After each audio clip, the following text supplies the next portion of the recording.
Hey everyone, Connor Frischmeyer from Oxo Partners here with another installment in our Questions from Founders series. This week we're talking about ARR and why it can be different in different accounting or finance systems. Specifically, we're reviewing Stripe and ProfitWell, which are two systems that Julia Enthoven, the CEO at Kapwing, uses to track her ARR. But first, what is ARR? ARR stands for annual recurring revenue, and it's a really common finance metric used by software companies like Kapwing. We calculate ARR as subscription revenue for the year, plus any upgrades or add-ons, minus any cancellations, or what we call churn. But the key piece to keep in mind here is that it's actually not your total revenue. What it is only the revenue that you have on subscription. So for example, there are some businesses where you might offer a service that's only a one-time occurrence that would not be included in your ARR. Okay, so now back to Stripe versus ProfitWell. I found a great article online that ProfitWell provides breaking down most of the differences.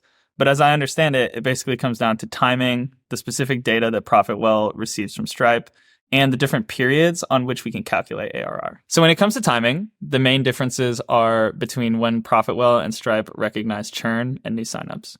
As an example, ProfitWell recognizes churn at the end of the billing period, whereas Stripe recognizes it immediately when the customer cancels. ProfitWell also admits that there are some gaps in the data that Stripe provides, and therefore they have to do calculations in a slightly different way. And finally, ARR calculations depend on what timing you use. So for example, some groups will use 1 month multiplied by 12, some people will use 3 months multiplied by 4, and some people will use 6 months multiplied by 2. It really just depends on the picture that you're trying to paint, if you're talking to investors, or the particular analysis that you're trying to do for your company. Hope that was helpful. Thank you, Julia, for the question, and see you guys in the next video.